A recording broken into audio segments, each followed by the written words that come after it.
bà vô nói kia vợ nè thà ọt vô tê từ bố pha à lâu mà trái sờ lại như nè Or you want to get dressed now? sao từ bố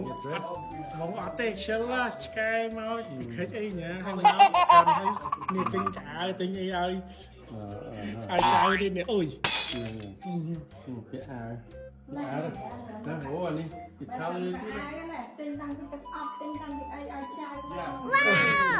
cô sao này chứ đây là anh cậu nè mình tật ọp mình giờ vu mình mà sao xong vô mau tao bảo là chị ai mẹ này chị ai à ôi điều tiền Cái áo. Cái áo. Cái áo. Sắp đây. Sắp đây như thế. Nhé.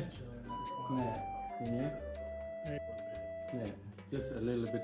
too big for him. Smell bad, man. Smell very bad. sorry trong mình tật cái đi Sao rồi? cái tay Mình tắt ta. mình tật này